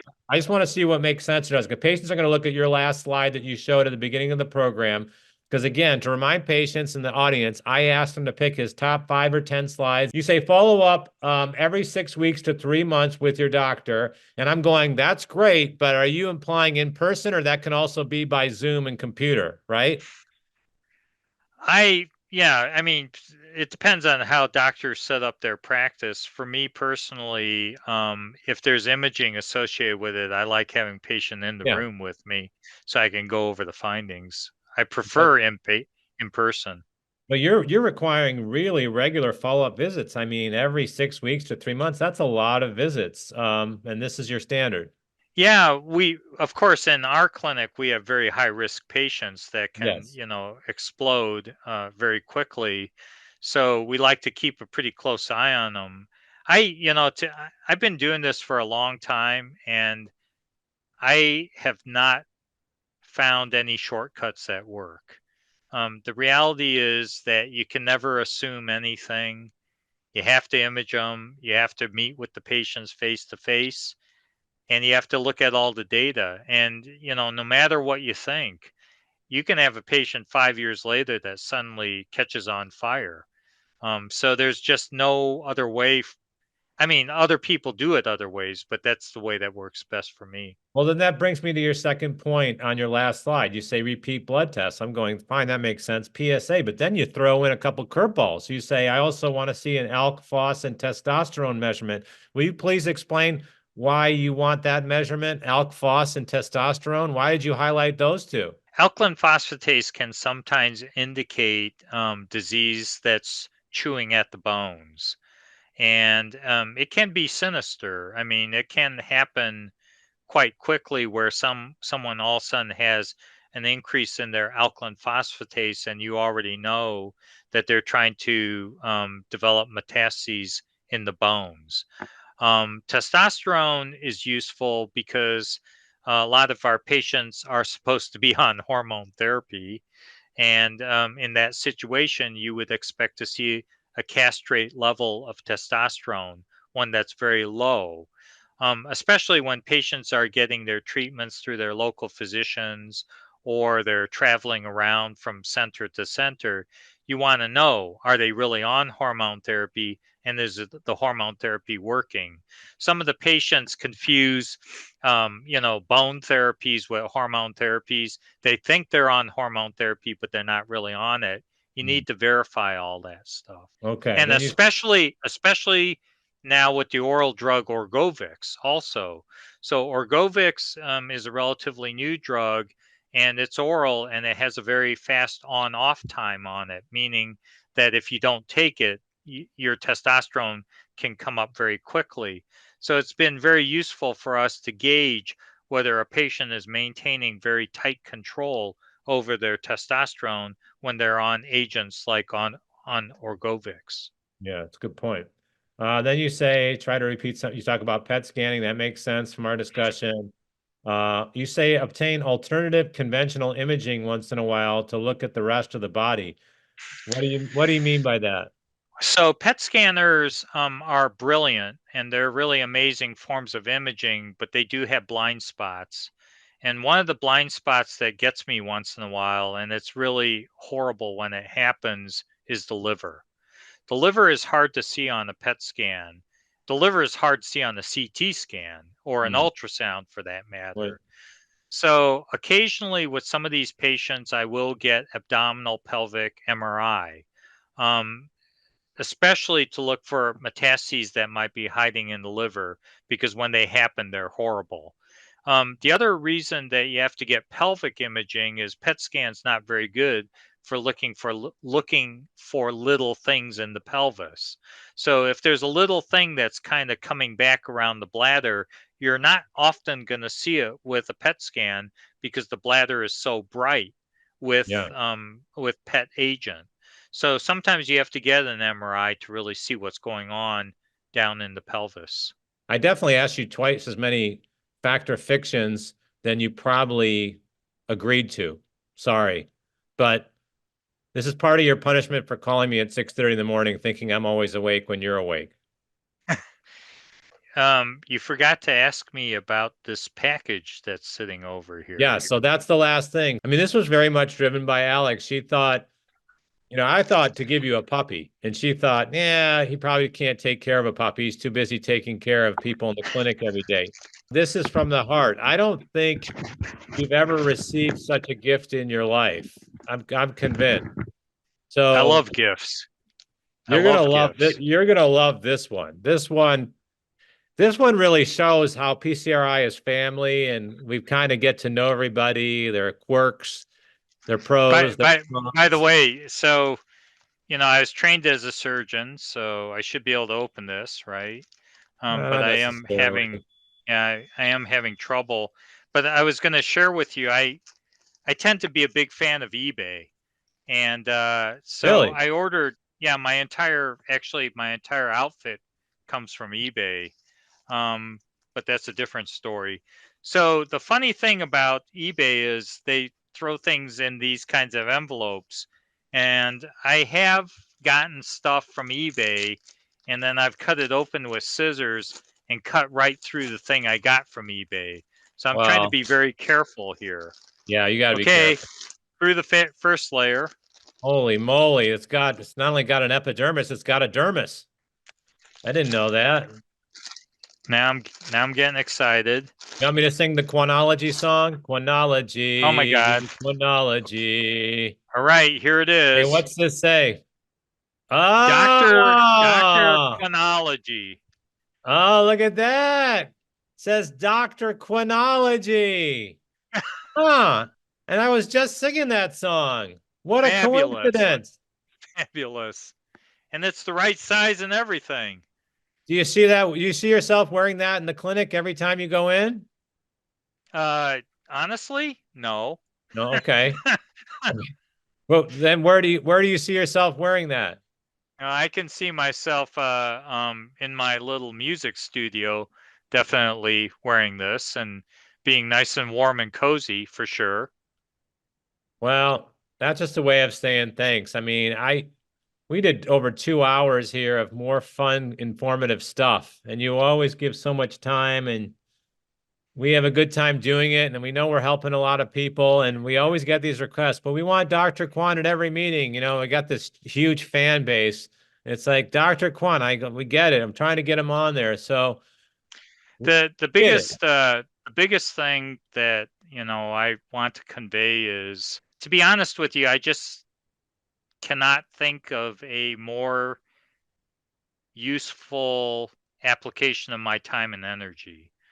The reality is that, uh, patients, I think they benefit from some of these discussions, and at least I hope they benefit from the presentations.